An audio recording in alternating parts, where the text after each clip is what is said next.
Previously on Talk That Talk. Gary, is this a young man's game? I think it's a smart man's game. Not necessarily with old or young, because some young people don't have it. Some old people have lost it. While you still have some old people who keep younger folks around them to keep them in the know of what doing. Like you have some older directors that they gonna keep some younger people around, or they start. You look at their staffs. I mean, even look at like FAMU.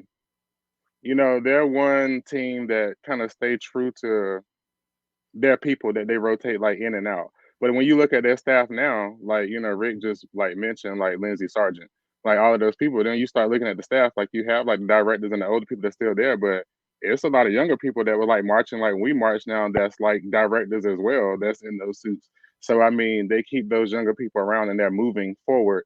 Like, but then you have some like older people, um, and I mean, I kind of see it like with the conversations when y'all were going back to like how like the older directors could come at the younger ones, but then I see the disrespect from the young. So it's just I just call it wise and smart and like really knowing like how to stay current in it, because I see young people that don't even know how to stay current.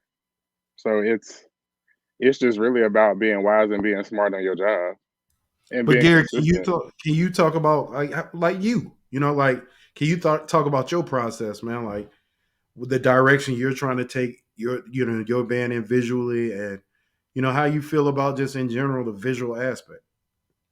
Well, visually in our world is very stale.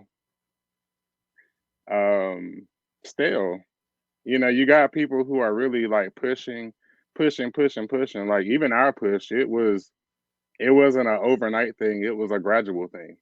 It started over time. We had a set way that our halftime shows used to be, and then Dr. Ruff became our band director, and he wanted more halftime. What a lot of people don't know is Dr. Ruff is very visionary. Like a lot of the change that started happening visually, comes from him. He's a very visual person. Gary Marquise Bryant, the drill designer, cannot be half of what I am without Dr. Kenneth G. Ruff, because that's like the man that really moves my dots. Even when I'm thinking it's scrambling stuff, like he'll sit there and he knows it. Like we really work hand in hand with what we do. But it's been a struggle, because I mean, like you look, and even like with the stuff we do, I always see people and they'll say, "Oh, y'all doing this or y'all doing that," but then you start seeing people and they're doing this and they're doing that. So it's like, "Oh, y'all trying to be this, you're trying to be that." I just really want to move forward, and moving forward, we've done everything that you could do, like not as what you could do right now, but I'm just talking about like in the past, like with Patterns of Motion. We used to be a Patterns of Motion band too. Everybody was a Patterns of Motion band at some point in time. Everybody had the books. If it was HBCU, you were doing some type of something out of that, some derivative. So I have the videos. I mean, even I have even did step two drills with them as the drill designer, being the drill designer. I've been the drill designer now, going into my 18th season, not consecutively, because we've had other people who have pushed us in that way. Like I couldn't be remiss for, Dr. Thomas Jones pushing.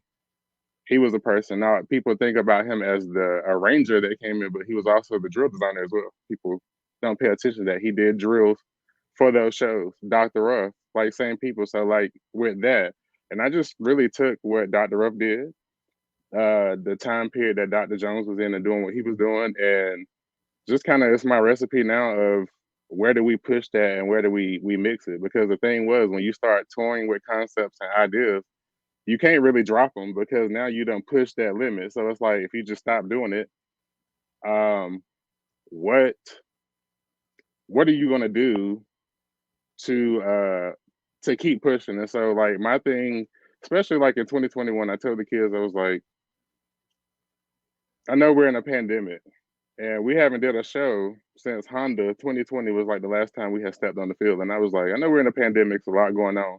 I said I'm not gonna dumb down what we're doing drill wise because we're in a pandemic. We're already out here, we're practicing, so we need to get it done. And my motto this season was just like put it on paper and make it happen. That I mean, I don't, it's what I test the ability of the kids. Like I look, okay, you can run and you can move this fast, like far, like over here. Well, let's start trying it. And so a lot of concepts just really start breathing just based off the ability of the kids. You know, we have a lot of kids, yes, that come from traditional programs, but we have a lot of kids that come from core style programs too. So when it comes down and I pull like, you know, power is something that we use, drill charts, like those kids are, they know how, like when I go off the grid, traditional 1 3 5 7 like slants, and I start going and doing other things, those kids can go do plot that stuff right out. Like learning drill, it's like really like building a system and having a system.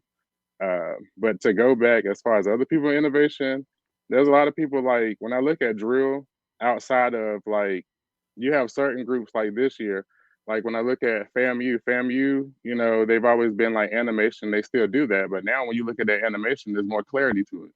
Not to say that there was no clarity before, but I look at the form now. And their drill designer is my age.